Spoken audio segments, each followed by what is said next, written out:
So today we're talking about a new Christianity and what that might mean.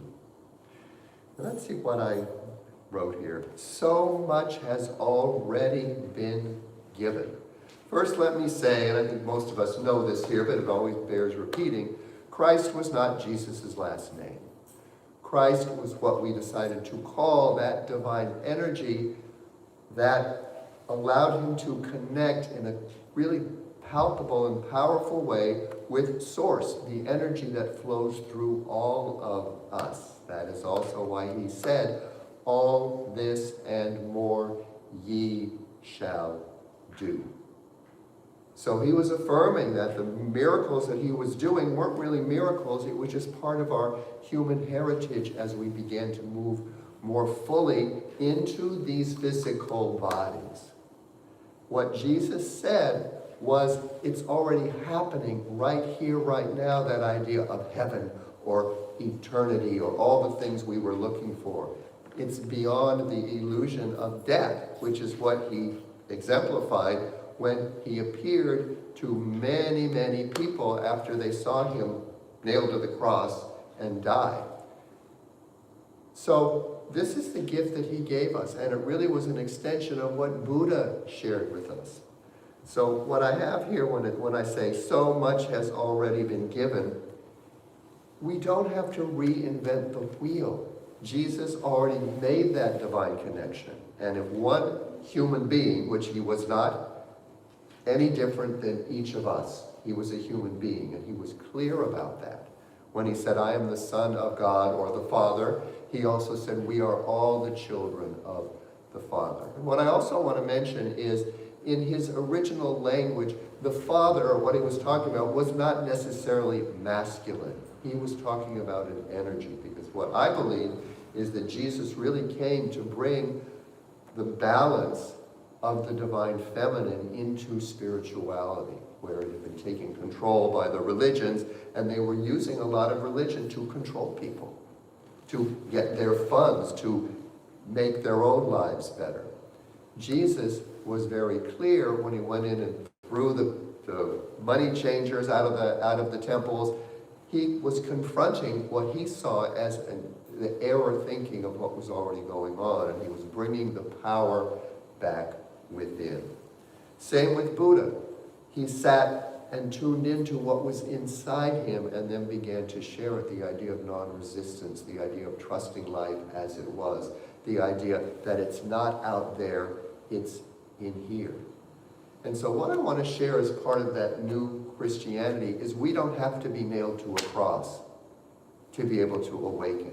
We don't have to sit under a tree for days and days and starve ourselves and all the things that the Buddha went through to be able to have his revelation. They did it for us.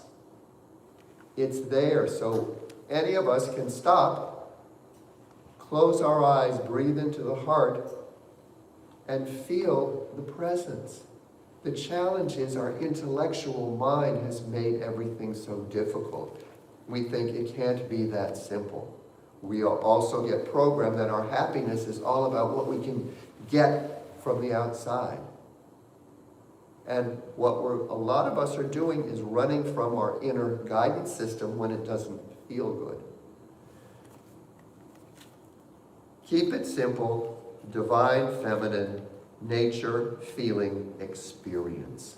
So these words came up for me because I realized my experience of what we would call God the Father, or the divine source, which is the word I like to use, or just simply the divine. And lately I've been using the divine feminine because it really reminds me that we've been out of balance for quite a while. And that out of balancedness is also what's causing so much of the problems with Mother Earth and why she's fighting back with her weather changes. Because we think we need to dominate the world. We need to take control of everything to be okay. And the truth is, everything is already being given. When you stop, breathe, and ask your heart and your mind, is there anything I really need in this moment that isn't already been given? We recognize that our needs are very simple. Enough water, enough breath, and enough food and enough sleep to sustain ourselves. And for most of us, we've got a lot more than that already. And so it's relaxing and recognizing it's already been given. Let's breathe into that. Breathe, stop and breathe for a moment and feel the support that's all around you. You don't have to think about breathing. It just happens. It just flows. You don't have to think about replicating your cells and all the stuff that's going on in this miraculous body of ours. That is being done for you. That is your co-creator. That is what is active and present in your life. I came up with 3 words to help us keep it simple as we move through this. And the new Christianity is really about keeping it simple, remembering it's happening right here, right now. And your, as we heard in the Daily Word today, your intuition is your most powerful guidance, because that's your intimate and immediate connection with, whether you want to call it God, Source, the divine intelligence of the universe. It's just happening. It's trusting that that energy is just there, flowing through you, listening to what you're telling it. So if you're telling it life is a struggle, everything's hard, and this is going to be difficult, that's what's going to show up, because you are co-creating with that source, with that energy that creates worlds, and that energy is creating your world through you, saying yes to everything you think, everything you tell it, all your beliefs. So look at your beliefs. This is what I'm going to invite people to focus on moving forward in this week. This is your takeaway. Notice, particularly when an uncomfortable emotion comes up, notice what you're telling yourself about what's going on. And ask yourself if that's true. Be willing to spin it in a different direction. I mean, look at what the advertising community is doing, right? Turn on the TV, and those advertisers know how to spin it, know how to say it in a certain way. And you can watch and go, oh yeah, I believe that. So recognize that on one level, you're being programmed from out there. And it's not bad. For me, I've realized it's wonderful, because it helps trigger in me, wait a minute, that's not true for me. I don't have to buy into that. I'm going to hold to a different belief, and I'm going to bless those that need to believe that. But this is for me. It's reclaiming your own power and your own connection to your life. It is your most potent creative expression, your life. It's interesting when I work with, and I love the work that I do here, sharing each week, because it reminds me of all this stuff, because, you know, I'm still getting it. But I also love working with private clients, because they always talk about things that resonate with me, but that little bit of a step back, I can see clearly, oh, you're in an old loop, you're in that relation, and so much of it is always relationship stuff, and it's usually about the most close person to us that triggers most of our stuff, and that's part of how this human experience works. That's supposed to happen, because those people that are closest to us, we're connected to them through a powerful love energy. But we've also all got a lot of other stuff going on, and we're going to get triggered. So partly what I like to share with clients is, do you have an investment of who this other person needs to be for you? And then, well, yeah. And I say, well, do you love them? They say, oh, yes, I love them. Well, do you believe in unconditional love? Oh, yes, that's what I want to get from them. And so then I say, well, are you giving it back to them? Well, I think so. Well, you just said you wanted to change them. You have an agenda of how they're supposed to show up for you each day. Are you keeping score? Well, yeah, because I show up for them in all these ways, and they're not doing the same for me. And I said, well, that's not unconditional love. That's tit for tat. That's, I'll love you if you're loving me back the way I want you to. It's not unconditional love, and as long as that's your idea of love, you're constantly going to be keeping score and taking notes as to what's going on. And we all have a tendency to, well, listen, isn't necessarily true, but a lot of us have a tendency to always notice and see what we're doing much more than what the other person is doing, right? And there's also a part of us that can continually saying, I'm not doing enough for the other person. Those are people who don't have a sense of their own grounding and their own power. They're thinking their whole job is to constantly be giving, somehow thinking, someday it will finally come back to me. When we do that, what happens?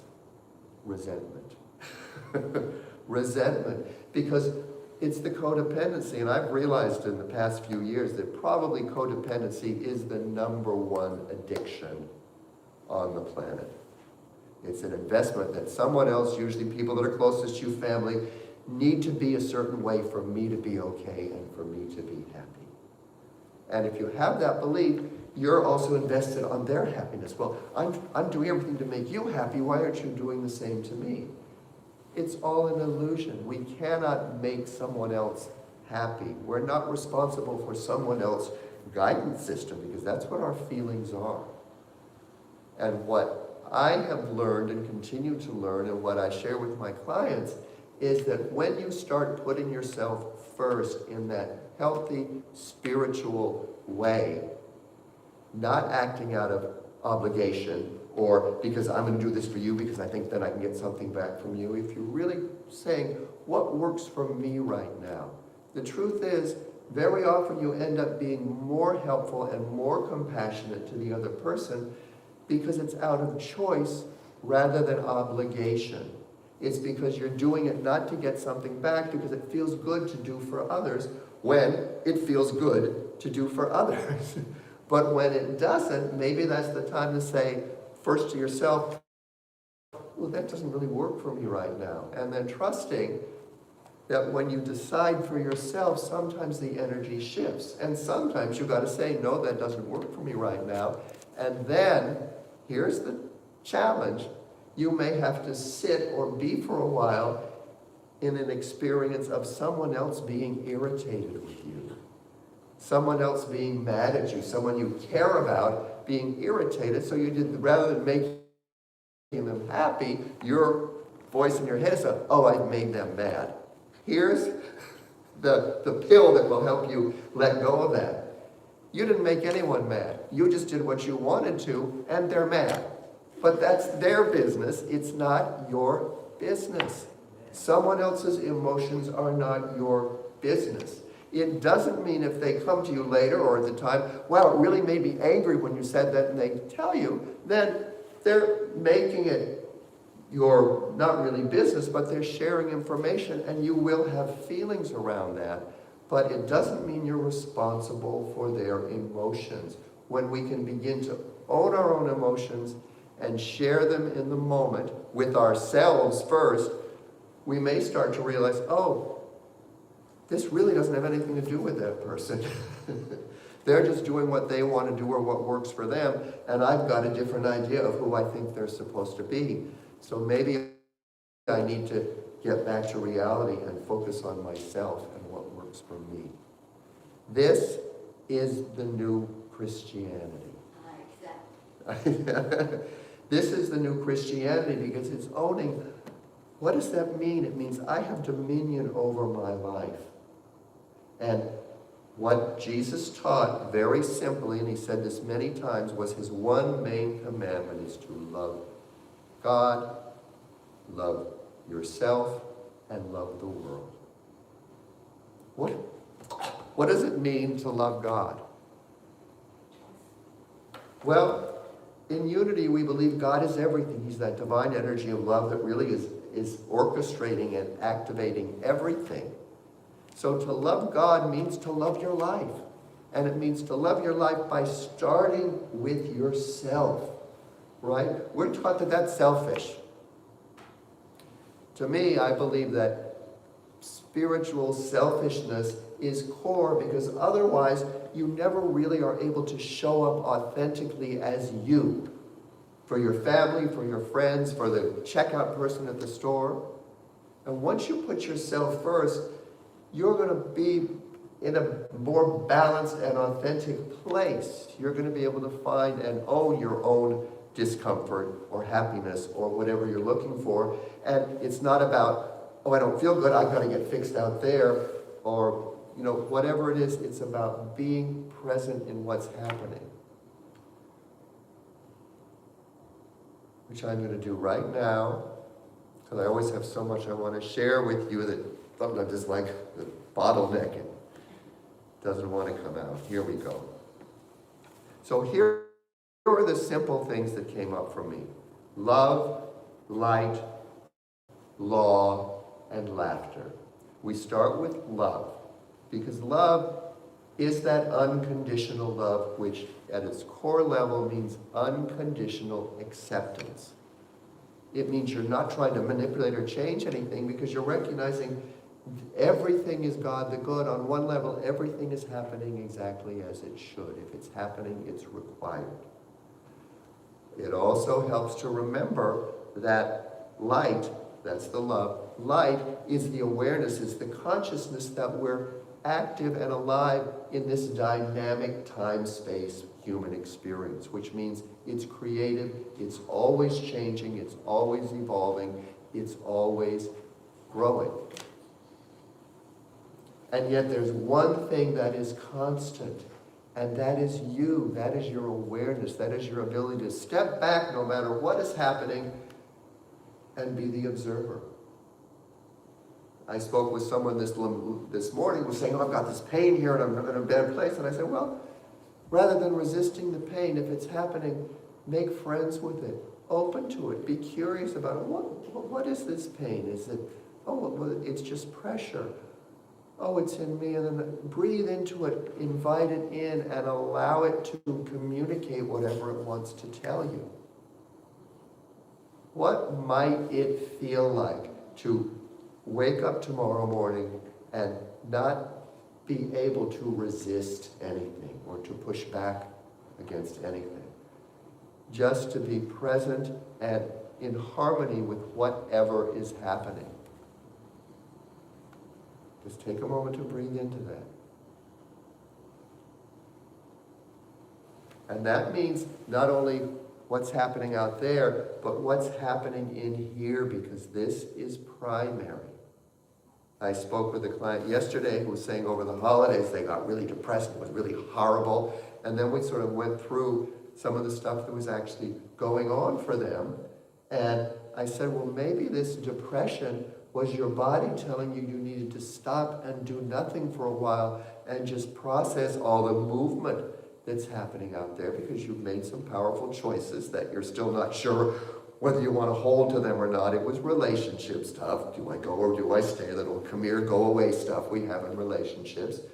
And I said, maybe the depression was telling you this isn't the time to do anything. This is the time to let go of what's happening out there and integrate some of what you're feeling. And when she tuned into it, tears came and there was sadness there. And I said, aha, that depression was inviting you to stop so you could feel some of that inner sadness, that inner stuff that may have been stuck for a long time. This is why we go into that codependent behavior. We're trying to heal our inner child who is holding on to some unintegrated angers, fears, and griefs. Other thing I want people to recognize around their emotional center and stuff that may come up, that, oh my God, why am I feeling this heavy stuff? Or why am I getting so angry at this situation, which isn't really that big of a deal? It's because we're at a point in our human evolution. 2026 is supposed to be a very, very potent year where a lot of changes are happening, but changes start within. And I believe, as so much of when I'm tuning into the spiritual communities out there, everybody's talking about the ancestors, reconnecting with your ancestors and those that went before. And if we look at our human history, there's been a lot of craziness, a lot of raping and pillaging and craziness in our past. As we're trying to figure out what's going on here, our consciousness grows as we're trying to comprehend what it means to be a co-creator with spirit, because that's what's happening. And look at our world, how much we have created, this human family. But there's also a lot of unintegrated, what we call the angers, fears, and griefs, those parts of ourselves, because that's what it is, parts of ourselves that didn't fit in to our growing childhood as we were, trying to figure out how to be here. And what happens when a 2-year-old gets angry at something, or something's going on and it doesn't fit in with what's going on with the parents at that point, because they're trying to fit into the world, and so the child gets shut down. It's a core part of the child, this expression, and the message the child gets, because very often, even if the mother or father doesn't say anything, they close their heart to the child. They think, oh, if this child just wasn't here, my life would be easier. The child feels that and goes, oh, if I want to survive in this situation, this part of me is not acceptable. And that's what we try to heal with these intimate relationships that come up, right?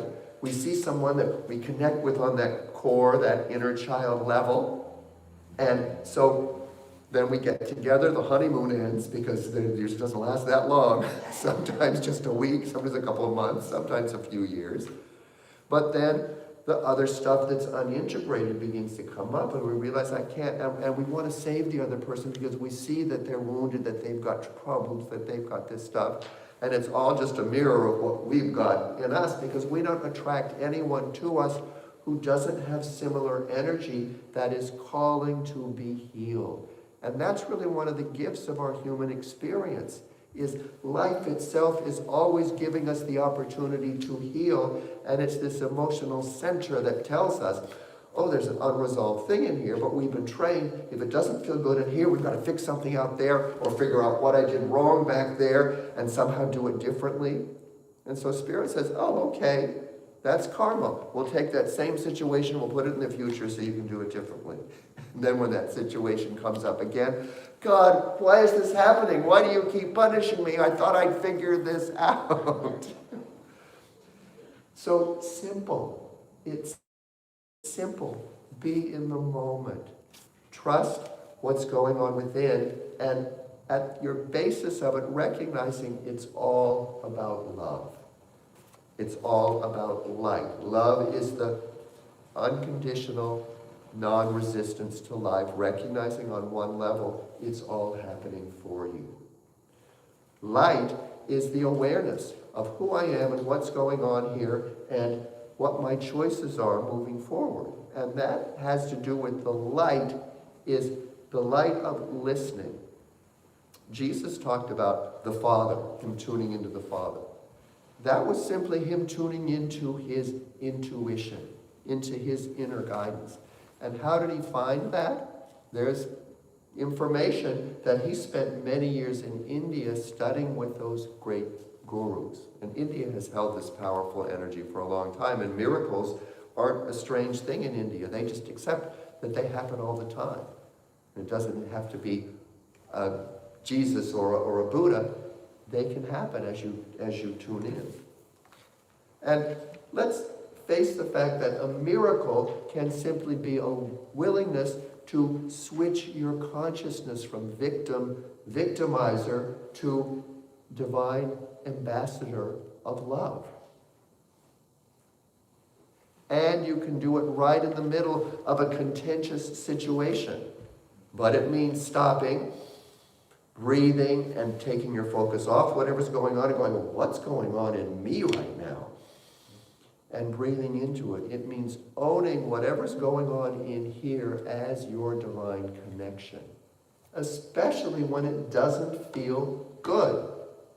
Because those are the things that indicate there's a disconnect here from my feeling center and what I'm telling myself about life up here.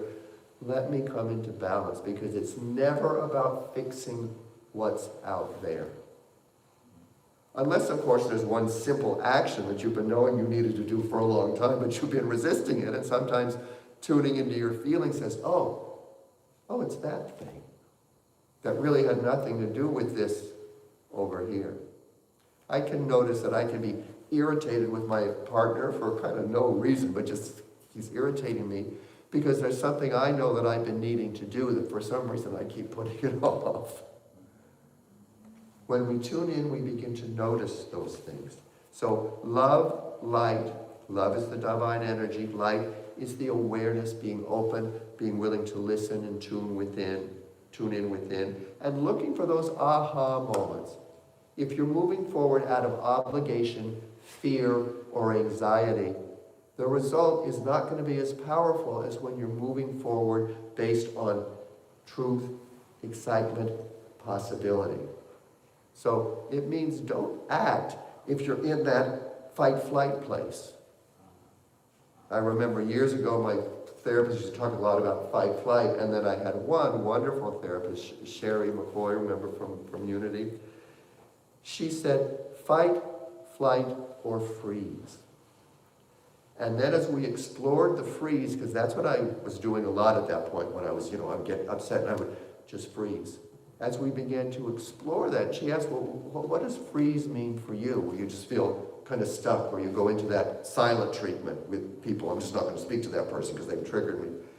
And I tuned into it, and I heard very clearly my intuition going, you don't want to create more karma. So there's a part of you that knows any type of engagement at this point is not going to bring benefits. So the freeze is actually helpful, but you need to let go of the idea that the freeze is about punishing that person, because there's part of that too. And the other person may still feel like, oh, what's going on with that person? But if you're not sending negative and resentment energy back to them, something shifts and something integrates. Love, light, law. Law is an important one, because law is very, very simple. One power, one presence, active in the universe and in my life, God, the good, omnipotent. That's the basic rule of law. And then the next one is, whatever I'm sending out is going to come back to me, because this world of mine on a core level is what I'm creating through my vibration. And it can change instantly. Nothing out there is permanent. The only permanent thing in my world is me, this point of consciousness, this point of awareness that is looking out there. So it really is simple. And then the last one that came up for me, which I think is so helpful, which we're going to kind of end with today before we go into our meditation, is laughter. Laughter. Have you ever been in one of those places where it just seems like the most frustrating in the world, you're just really stuck, and then something opens up and you realize it's just not that important. And something triggers the laughter. It's the cosmic joke, and I remember hearing about that years ago in one of my meditation groups. And it's the laughing Buddha. All of those statues of the laughing Buddha with the big belly, and he's laughing. That's the point. We don't ever need to take anything that seriously in what's happening in the world. Because the other law that we can hold on to is that we are eternal beings, indelible and indestructible. Yes, these bodies may fall away, but our point of consciousness, our point of awareness will not. And how do we know that? I mean, really know it from experience, is we turn it off every night and go to sleep. How many of you have had a dream at one time or another when you've been sleeping? Pretty much everyone dreams. A lot of people don't remember them. Pretty much everyone dreams. Well, your body is there in bed asleep, but you're off some other dimension or whatever, experiencing things. And dreams can be very powerful, emotional, physical, all that stuff is very powerful. So we know that we are not just restricted to this body. And for me, knowing that really allows me to love this body and love this physical life even more. I can't tell you how much I've been feeling, especially over this holiday season, how much I love being human and being present here and being able to evolve with all of you. It's amazing. It's magic. And new beings are born, and people you knew for a while, they move on. But the other thing, when we really activate that idea of our energetic essence, is that we can tune into those people who have passed. Absolutely. And it just means having a choice. It means thinking about them and what might they say to me if I tuned into them right now? And you'll hear it. It will be there. The other thing that I have noticed, and this came to me when I read Quincy Jones's book this past year, I listened to it. What a wonderful creative heart he had. So loving and so wonderful and so generous to all those people that were with him. One of the things he said was, if you want to sing, if you want to learn how to sing, listen to the people that you love. Listen to the people who you think really do it right, and try to do it like them.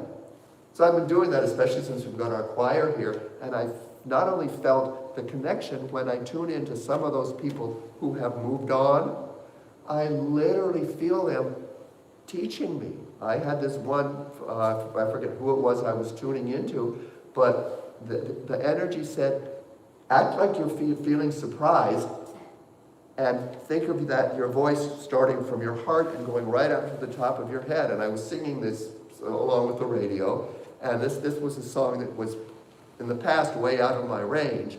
And suddenly, I'm just singing along, and it's just flowing out. So all that energy is there. And the point I want to make is Buddha, Jesus the Christ, all the spiritual leaders who have ever shown up on the planet, they're in you. You're connected to them energetically. We all have that energy in us. So a new Christianity is realizing that we don't have to remake the wheel. It's not about trying to figure it out, do the right thing, say the right prayers, meditate at the right time. It's just about trusting it's already happening, looking at yourself in the mirror and saying, hello, God. Hello, God of Barbara. Hello, God of Margaret. Hello, God of Lenora. And seeing what that feels like. Noticing if there's resistance. That part you go, oh, that's too much. And then don't deny that part of you. Go, oh, what's this part of me about? Come at your life with curiosity. Come at yourself with curiosity. Come at the world with curiosity. Come at your discomfort and anger and frustration and resentment with curiosity. It's not about trying to push those parts of you away. It's allowing them to come into harmony and balance and share with you what's going on. So much of what we resist in ourselves, I believe, are the doors of the pathways that open us to what we call the inner child. And didn't Jesus tell us we need to be as the child to enter the kingdom of heaven? And the inner child, as far as I figured out, is that joyful, spontaneous, creative part of us that lives in the moment and is excited and curious about life and wants to create. So this is another takeaway as we move through this next week. Go back and remember some of the things you used to do as a child that was just fun, your playtime. Let yourself reconnect with your child. So what we're going to do now, we're going to do a revised burning bowl ceremony as well as a white stone ceremony next week. So because of the weather, I wasn't sure what was going on here. You've all got, if you don't have a pen, there are pencils back there. You've all got a sheet of paper in your program. And now is the time to write down whatever it is you would like to release that you feel is blocking your ability to be present in your life, your ability to feel and really live in that energy of one power, one presence.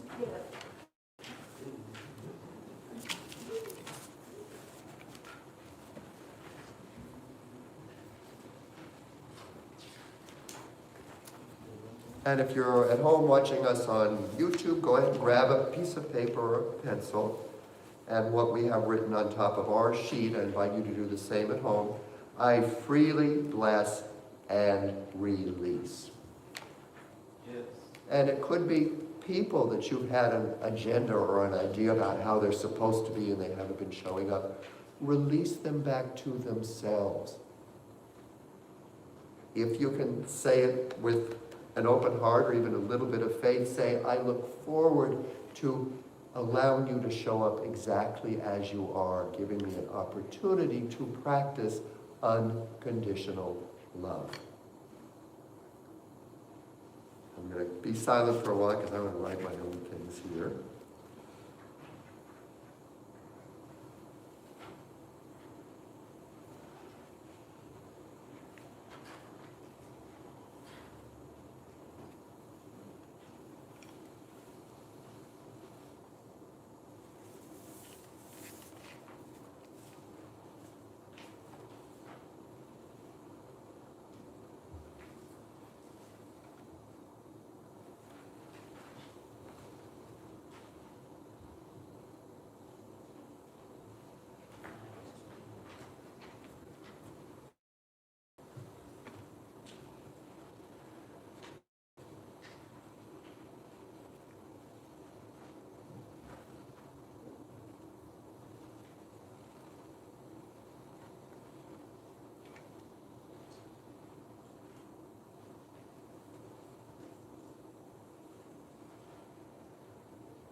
Feel free to continue writing later, because we're not burning the bowl or burning these today in our bowl here. You've got time this week if you want to write more down, go into a meditation and do it, but then give yourself your own ceremony where you'll have time to consciously look at what you're releasing, really feel it moving out through you as you burn that, the paper. Really feel the act of burning that paper is really actively releasing it. Here's a little guidance. Be aware that burning that paper activates the release, but the release may include that thing coming up and giving you the opportunity to say, oh, here's that thing I wanted to release. Bye-bye.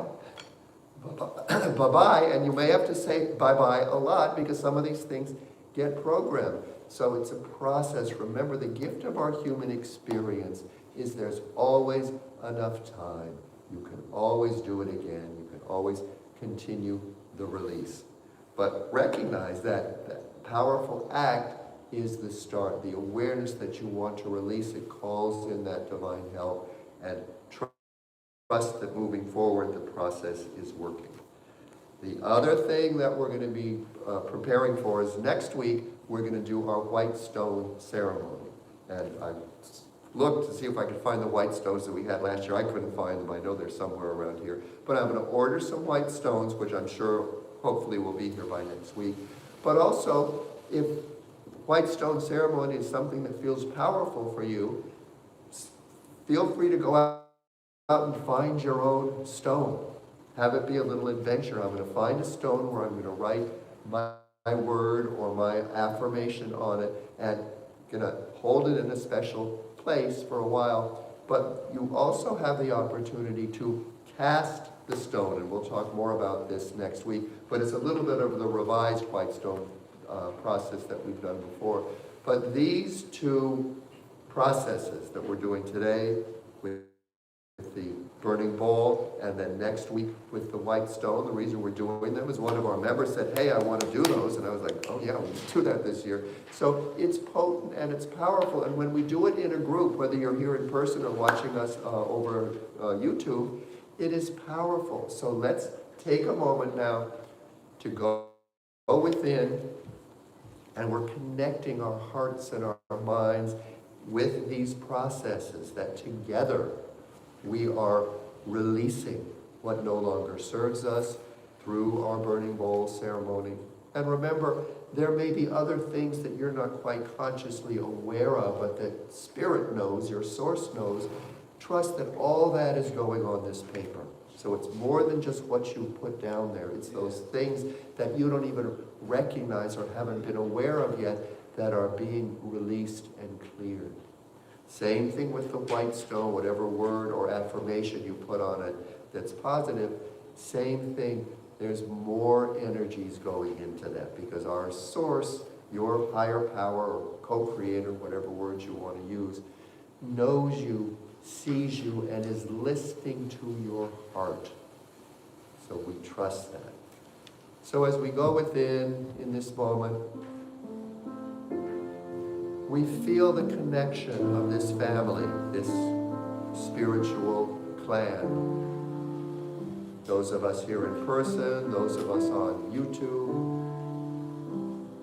And we recognize the energy that is flowing through us right now is pure, potent, fresh, new energy that holds creative seeds that have been known and planned at the source of this universe to come and blossom through us at this time. Our ancestors are actively working with us each day and each moment on the planet because we all have an investment in this Mother Earth.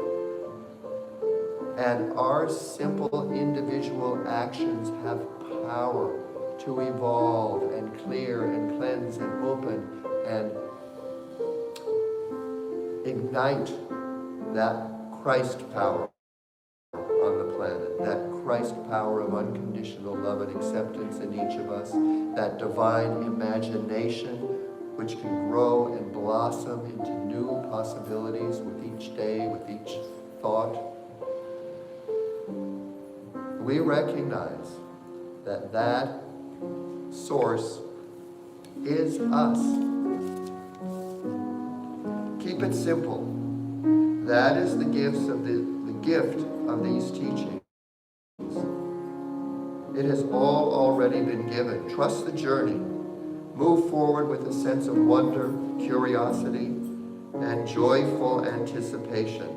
Let dread, worry, and anxiety and pain be a reminder to stop, breathe into your heart, and feel the connection.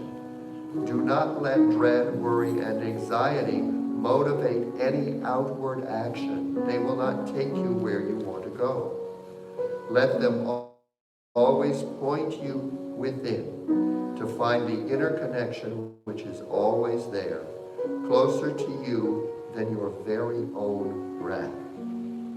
That source, that divine intimate connection with source is what inspires each new breath, saying yes to you.